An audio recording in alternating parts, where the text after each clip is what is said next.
r/AskReddit by Planet Reddit. Taxi drivers. What's the deepest secret you've overheard in your cab? That he was cheating on his wife with his cocaine dealer, who came from the same country as I did, which is how the conversation got started, and it had been going on for 25 years. I don't know what impresses me more, a 25-year affair or a 25-year cocaine habit. Edit. To clarify, since a lot of you are speculating, the dealer was a woman. Quite good in bed too. From his detailed description, it was my first fare of the night. The first time working there as a cab driver. I was helping out a friend of my dad's who owned a bar deep in Ontario, CA, by driving his regulars home. Fun times. Lot of fights. Incredible amounts of shenanigans between the patrons. And incredibly loud corridors blasting from the speakers all throughout the night. I'm impressed that he's had the same dealer for 25 years. He might get a discount for being a good lay. To lawyers representing opposite sides in a divorce planning to prolong the proceedings. I'm assuming that means their fees are higher? Well, the total they will charge will go higher since they charge per hour. It's a common practice among lawyers to prolong cases and shit just to charge more, but two lawyers on the opposite sides planning it. That's just crossing the line. Actual cab driver, posting from my cab on a slow night. At that. About a year and a half ago. I was driving some folks from the college town where I worked to a much larger city about 40 minutes away, a surprisingly large fare. Anyway. Over the course of the trip it became clear that they had come into town to deal coke at the club I picked them up at. Part of their conversation was in Spanish. So I'm not super confident. But I think they sold about half a kilo that night. They paid me from a huge roll of mostly large bills. The leader of the group was also clearly high as hell and started to get really freaked out and insisted that I pull off the expressway to get some soda. I had an unopened Monster Energy in the cab. Handed it over. Ended up making almost 100% on the tip, one of the very best runs I've ever done. Oh god, I would spend $10,000 for a glass of lemonade right now. We used to have this customer. Super nice lady. Taking care of 5 of her grandkids because her own kids are no good and she stepped in to take care of them. We took her shopping. To the bank. Took the kids to school. Did all kinds of stuff for her. But when I started driving nights, prostitute. The old lady was a prostitute? Awkward. Yeah. But how many people can say their grandma would go suck a bunch of random dongs for them? Say what you will. But she loved those kids. Man. Don't drive anymore. But I used to drive in Memphis. I would sit at the Peabody on Friday and Saturday evenings. Usually got the elite but not above taking a cab, folks. One evening. The parking lot was packed. I mean, the valets were so far behind. I could barely get my cab past the other cars to get in. I'm keeping an eye on the concierge at the door. So I can see when he waves me over. I'm looking. And who comes out the door but Steven Seagal. The concierge waves a town car down to the door. Seagal gets in. And it takes off. I'm kind of in awe. Because that's the second closest I've been to a celebrity type. 5 minutes later. I'm contemplating leaving. When the concierge whistles and waves me down. I pull up to the curb. The concierge opens the back door. And this elder looking gentleman gets in. Maybe in his 50s. Wearing a duster-length wool coat. Holding a handkerchief over his mouth and nose. And a Kangol hat. I figure he's got a cold. No big deal. I ask where he wants to go. He gives me an address in a nice residential area on the other side of the city. I pull out of the parking lot. Start the meter. And ask the guy how he wants to get there. He asks which way is better. I tell him going through town is cheaper. But taking the loop is faster. He tells me to use my best judgment. So I start going through town. Plot twist. The fare was $103. I've driven cabs in Australia on and off for about 2 years. I think the worst story confession I got was from a dude who rushedly booked my cab to travel from one end of the Gold Coast, the city I live work in, to the other. He told me he was in such a hurry was because his girlfriend had just run him and told him she had been raped. She went to her party without him because they had been fighting. During the course of the ride he told me that he had been thinking of dumping her, but that with this he didn't know what to do. Dropped him off at her place and he was pretty messed up. Pretty bad situation to be in for both of them. Hope they managed to sort everything out. I'm from the Gold Coast and I'm fairly sure I've heard this story from you during a cab ride to Surfers. It's possible that if it was the night it happened, I may have told the story to some other passengers. As a limo driver I heard an older, 55-ish, bachelorette party discussing the Liberator pad and how it makes their husband's tiny dong feel much larger. They were pretend moaning in the back while I had the divider down. I got my ass grabbed by one of the bridesmaids at the end of the night while she slipped me a C note. Okay. I googled Liberator pad and not a single one of the pictures has made it any clearer what the duck it is. Liberator is a brand of sex furniture type products. I'm assuming that by Liberator pad they meant a wedge sex cushion, which can allow for different positions more easily, which can make you feel more while getting ducked. Source: ex-porn clerk. That the guy got his duck buddy pregnant, and that he couldn't sleep from seeing the kid's heartbeat the day before. We were on a midnight cookout run. It's a fast food chain. The Soma of VA and NC. Also that a guy's life was exactly like Nick Cage's in Leaving Las Vegas. Confessed that his Filipino wife left him and took the kids years earlier and he was basically drinking himself dead. I've learned the best is to sit back and take it all in. Cookout ducking rules.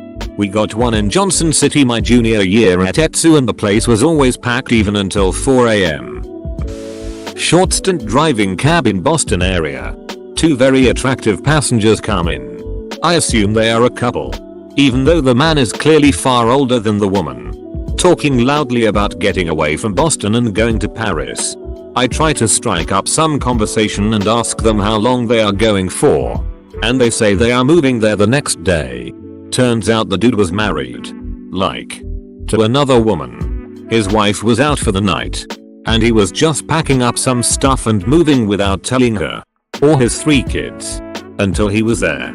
Asked me if I could give them a ride to the airport in the morning, and I'd have to meet them around the block. I said no. I got no tip. I'd have said yes and then not shown up in the morning. Cuz duck that guy. Or shown up and when they were trying to get in or put their stuff in the trunk drive forward a little. Oops.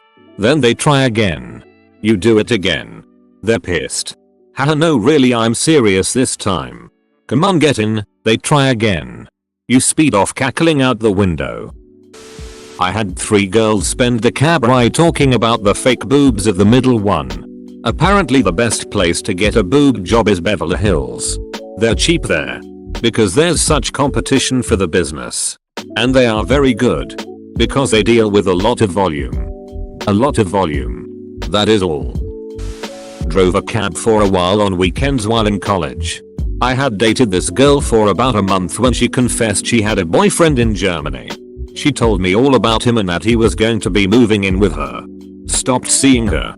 A few months later I pick up a drunk couple at a bar, they're all over each other, making out in the back. The guy is German. We drop off the girl. Then he has me take him home. He starts telling me how he just moved here to be with his girlfriend, but she's out of town for the weekend. He says American girls are easy cause they're suckers for guys with accents and he cheats on his oblivious girlfriend all the time. Yep. It was the guy. I said nothing as I dropped him at Carrie's place. Always wondered what happened with them. And when you pulled up he forgot that he never told you where it was he was going. Oh. Tell Carrie I said hey. She was a great lay while you were in Germany. I was a dispatcher at a local cab company for a few years. We had been picking up a young woman and ferrying her from her house to her boyfriend's for a few months. Eventually, she stopped calling. In a town with call cabs, we always kind of take that as a sign of a breakup and gossip about it over the radios and in the office. Then a couple months later, the news hits that her boyfriend had attempted to murder her. And not just murder her, she was beaten savagely, stabbed repeatedly in her genitals, and shoved into his trunk. She survived and was rescued, but only just. The picture painted of this man was a weird one. He traveled alone a lot in Israel and Russia, immersed himself in martial arts and weapons training. and had an incredibly shallow affect.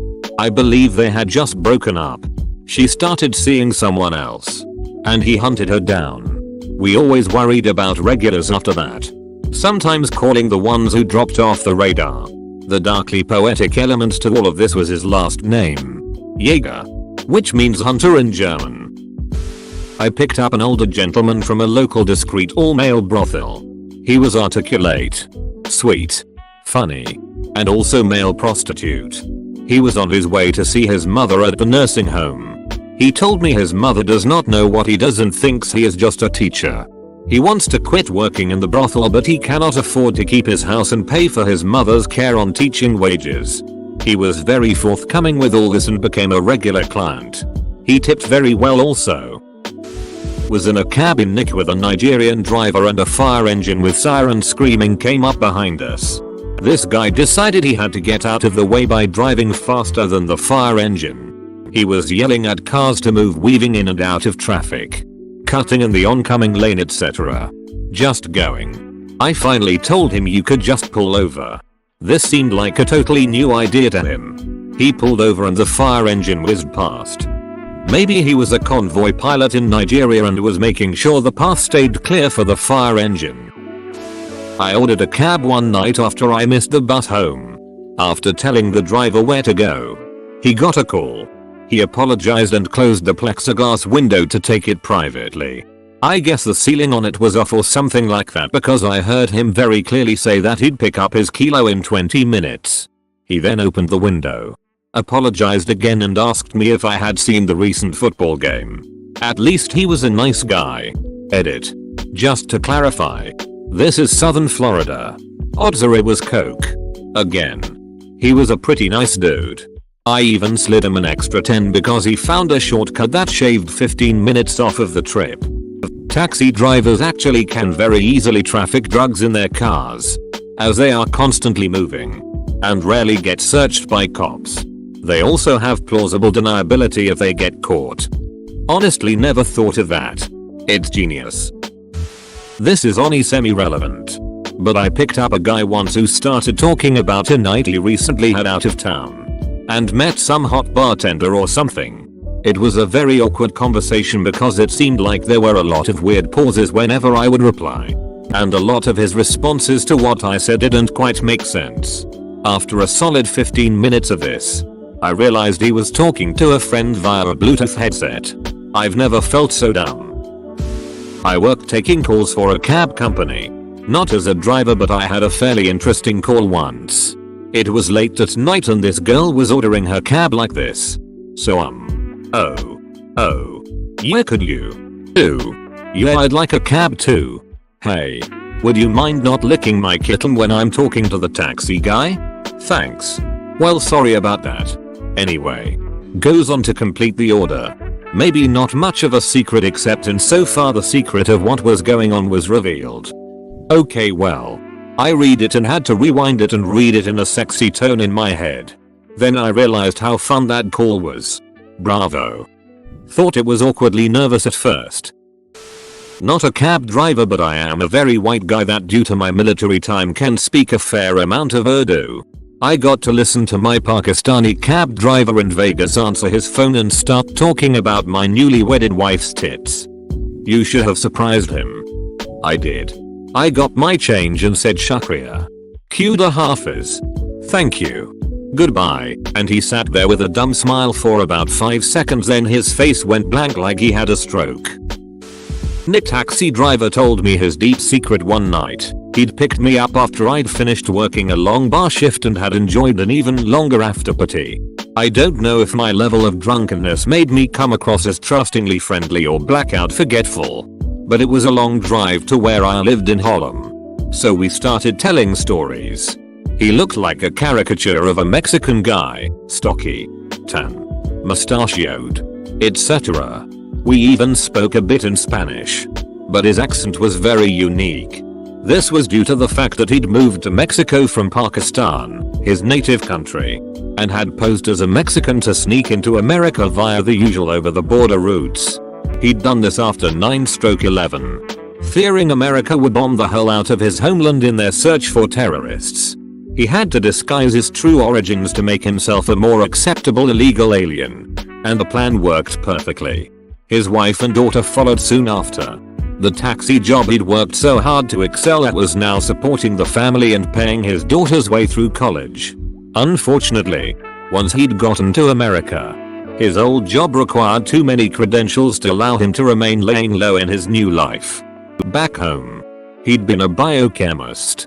So he's a Pakistani biochemist who disguised himself as a Mexican to sneak into the US. That's pretty much the nightmare scenario for the border patrol types. He sounds harmless enough though. It's a good thing for him that he didn't get caught entering the country and his true identity found out, or he'd probably be presently rotting away in Gimmo. Some guy told me he was going to shoot a .44 Magnum into his cheating wife's vagina.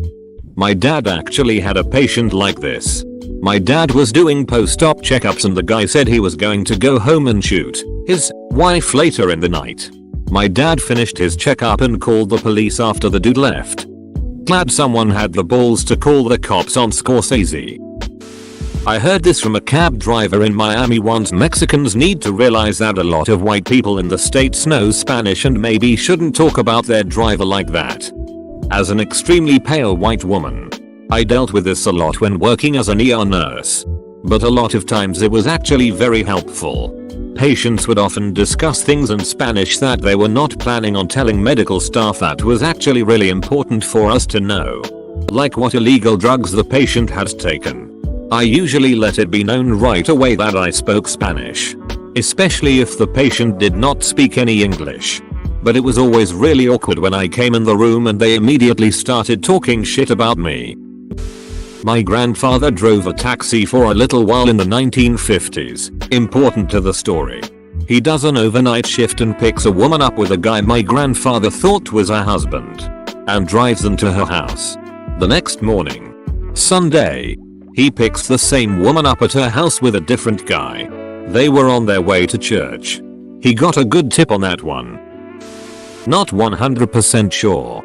But I'm fairly certain I heard two guys planning a murder. Could just be talking about playing the new GTA game. Gonna kill so much hookers. Man. And I like to kill the cab driver after a ride. So I get my money back. Hey, I can't believe this is a question on Reddit and I actually have a good answer. John Corbett's shitty vanity project band was in town and I picked the four of them up and brought them to the bars. All of them were talking about how they were itching for some college town kitten. Especially John. Corbett's been dating Bo Derek since 2002. Poor thing. Also, I saw his set the next day and they should spend less time getting wasted and cheating on their women and more time practicing how to play sing. Ugh. They were itching for some college town kitten. I got pretty itchy after some college town kitten once. Yeah, cats tend to have fleas. A few months ago, I was called to pick up a 20-something man at the local prison. He had been pulled over for DUI and had cooperated with the police during the sobriety tests. Unfortunately, he'd failed pretty much all of them. When the police asked that he take a blood test, he flat out refused. This did not sit particularly well with the police, and he was arrested, taken to jail, and had his driver's license suspended. The police needed me to take him home, which was 3 towns away. During the 35-mile trip, he made some phone calls, which I got to listen in on, to grandma. Without a license, he could no longer afford to keep his apartment, and so would be moving back in with her. To mom. The lucrative government job offer that he'd just received had a valid driver's license required clause. To his friend. The only reason that he'd cooperated with the police at the start was so that they wouldn't search his, currently impounded, car and find all of the drugs. Also got to hear, several times, that the sobriety tests weren't fair because the line they'd asked him to walk was on a slight hill. Also, it was cold and he was shivering, which naturally affected his balance. He figured that a lawyer could get him his license back. Not much of a secret, but I think this is his most appropriate thread for this story. My dad picked up some sketchy looking guy who was mumbling to himself for the whole ride and took him to his destination. A couple of days later my dad gets a call from the police saying that the guy he picked up murdered someone the night that my dad picked him up. He then had to testify against him in court as a witness. I don't know the outcome of the case though. How did the police know he had given that guy a ride? I'm not a detective, but I've watched a lot of CSI, so I'm pretty sure a security camera in the area caught his reflection off of the windows of a building, showing him enter the cab. Then the investigators had to enhance the image so that they could identify the cab driver as well. Then ran his face through a database that goes through all the faces of people in the world and found him within minutes. This man and wife got in my cab a while back. They were just talking lightly. And I'm fairly certain I heard "I still can't believe our son got you pregnant." I could tell the man was super pissed. I stopped listening after I heard that. You know, they might have been saying this to mess with you. When I was in college in quiet lines with my friend, I'd say things like that. Yeah, but thank God that metal hanger worked. I was scared. Or bleach cleans up blood surprisingly well. You can't even see the stain anymore. Me and my friends used to do that shit all the time. Like and the pigeon's head was still up there. My best friend had a pretty rough relationship with a guy who got her pregnant and forced her to get an abortion. He was verbally abusive and always told her very nasty things. Then played the "I love you" card to get her to forgive him. He was on the phone with her one time when we were in a cab with another friend. And us being drunk, my friend and I just started reaming her out. Telling her the guy is trash. Doesn't deserve to be with him. Is mentally sick. etc. And the cab driver with this big shit-eating smile on his face started joining in, telling my friend to tell the guy to screw off and to give him the phone so he could put him in his place. Saying that he'd get his cousins to wreck his shit if he tries to do anything to hurt her. She ended up just hanging up and bursting into tears, and when we were at our destination the cab driver spent 10 or so minutes speaking to her to make her stop crying. We tipped him very well. And? Did she break it off and live happily ever after, or did the driver's cousins have to break a few kneecaps? Thanks for watching. Subscribe for 3 videos a day.